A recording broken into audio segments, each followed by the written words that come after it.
What is up, everybody? Welcome back to my channel, and I am Eric. Today was an exciting day.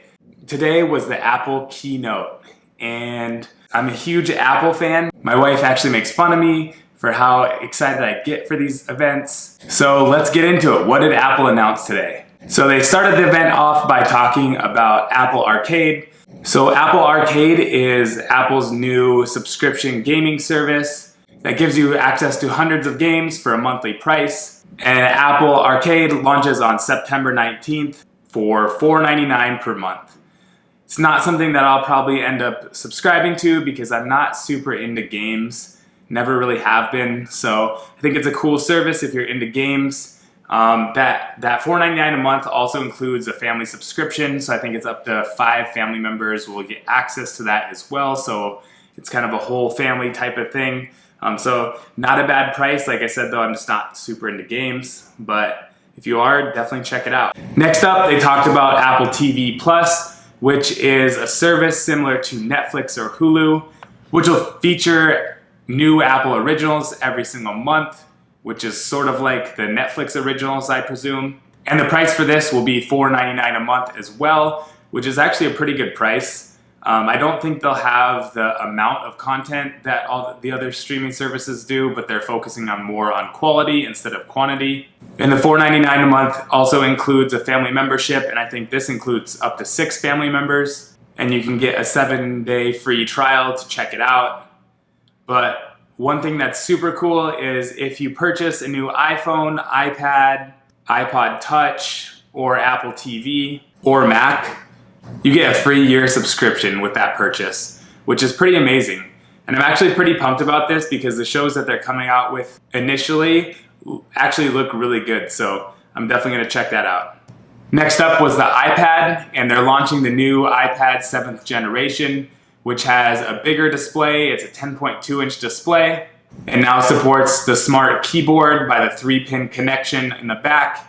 It is made of 100% recycled aluminum, which I think is pretty cool. They also re-emphasize the new iPad OS that's turning your iPad more into a laptop, which I've been using iPad OS for the last month or so, and I think it's amazing. I do think it really transforms your iPad into a new device, and definitely recommend that.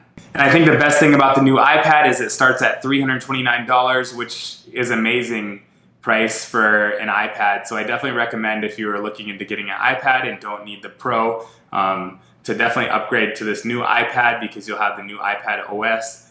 It does support the Apple Pencil, but it looks like it only supports the old Pencil, but still amazing, and definitely can do a ton of things if you're just browsing the internet or watching movies or managing Word documents. It's definitely a tool that you can replace your laptop with.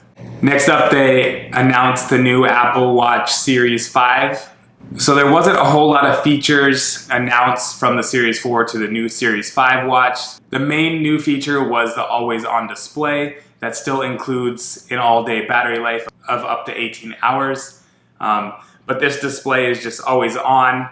Instead of when you raise your wrist and the Apple Watch turns on, it's just going to be always on. It just dims. So they say if you're doing workouts or in a position where you can't tap your watch or raise your wrist, you can still glance at the watch, which is pretty cool. I don't think it's enough to upgrade if you had the Series 4, but if you're still like on the Series 1 or 2 or something, I would definitely upgrade to the new one. It also has a built-in compass, so if you're in the Maps application, you can actually point and see which direction you're facing, which is a pretty cool feature. And then there's also a standalone compass app that gives you the latitude and longitude, as well as your elevation and incline. They've also added emergency international calling without cell service. So if you're in another country and you have an emergency, it will still dial the emergency number in that country, which is a good feature. And same as the iPad, the new aluminum casing is made of 100% recycled material, which is awesome. And there are a couple new casings, which is titanium and ceramic. So the new Apple Watch will be starting at $399, and it's available for order today, and it will ship on September 20th. And they're also dropping the price of the Series 3 watch to $199, which is a great deal. So if you don't need the new features from the Series 4 or Series 5, definitely pick up the Series 3 for $199. Up next is the all-new iPhone 11.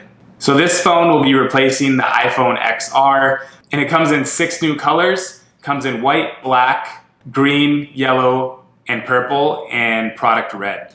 It has a 6.1 liquid retina HD display and has a dual camera, both 12 megapixel, which one is wide and one is ultra wide.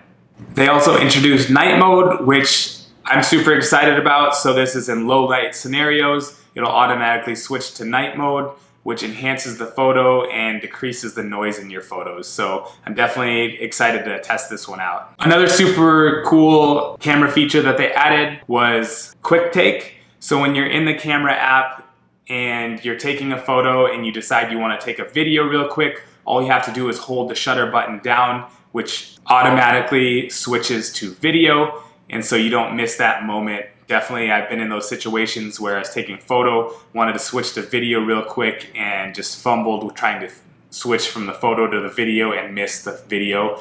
So super cool feature. I'm excited to use it. They've also upgraded the front-facing camera and included 120 frames per second slow motion, which they're calling Slowfie. I don't know how much I'll use that, but it is cool that it does have slow motion on it. And then the new iPhone also has tougher glass, as well as better water resistant and dust resistant. It has a new chip, which is the A13 Bionic chip, which is supposed to be the fastest CPU and GPU in a smartphone ever, which Apple claims. So I definitely see the performance. I know I'm still using the iPhone 10. It's still super fast, so Apple's always on top of making very high performing chips for their phones. The battery life has improved by 1 hour compared to the iPhone XR, and the Face ID has improved to work at more angles as well as be faster. So the new iPhone 11 starts at $699, which is a pretty good price. And last but not least, they announced the iPhone 11 Pro and Pro Max, which it comes in 2 different sizes, a 5.8-inch screen and a 6.5-inch OLED display, which they're calling the Super Retina XDR. That's similar to the new Mac display, the XDR display, which Apple is saying is the sharpest and brightest iPhone display they've ever created. So I'm excited to see that. The phone also comes in 4 new colors. They're all matte finish. The first one is gold, then space gray, silver, and the new color midnight green. I'm definitely excited to see the midnight green in person, since this is the first color they've had in their higher end phone. I don't think I'll order it. I haven't decided what color I like the best, so I'll have to do some thinking on that. It has a better battery life, the Pro being 4 hours better battery life, and the Pro Max being 5 hours better battery life compared to the XS. And they now include an 18-watt fast charger, which is amazing. But the biggest feature on the Pro phone is definitely the camera, which is why I think Apple is calling this the Pro phone. So the Pro has a new triple camera with a ultra wide 13mm f2.4 lens, a wide 26mm f1.8 lens, as well as a telephoto 52mm f2.0 lens, all with a 12 megapixel sensor. And you can now shoot in 4K 60 frames a second, which the video that they showed in the demo looked absolutely amazing, so I'm super excited to test that out. They also mentioned a new feature that won't be out upon release of iPhone Pro, but will be included in a later software update, which is called Deep Fusion. This feature will be useful in low to medium light, and it takes 9 images, 4 short images and 4 secondary images before the shutter is even pressed, and then 1 long exposure photo as you press the shutter button. And then what it does is uses AI to analyze all the pictures in those photos and put those photos together with the best pixel. The image that they showed in the demo looked pretty amazing, so I'm definitely excited to try this feature out as well when it's released. They also had a demo of the new Filmic Pro app, which, if you're unfamiliar with it, is an app in the App Store that gives you more control over your camera. And the demo they gave looked absolutely amazing. It allowed you to simultaneously record from the different focal lengths of your camera, and then later choose which one you wanted to use. So that looks absolutely amazing. I'm excited to download that app and try it out. So that was it for the Apple event. There's a couple things that were missing. There was talks about new MacBooks, new iPad Pros, and also their Tile competitor. No mentions of those things. Potentially in a couple months we'll hear more about those. I'm definitely excited for the new iPhone Pro, and I'll definitely be picking one up on Friday. And both the iPhone 11 and iPhone 11 Pro will be available for pre-order on this Friday, the 13th at 5 a.m., which is a new time. Usually they release their phones at midnight, but this year they're doing something different. So 5 a.m. this Friday on the 13th. And so I'll definitely be pre-ordering one. So stay tuned for the unboxing and full review. Thanks for watching, guys, and see you in the next one. Bye.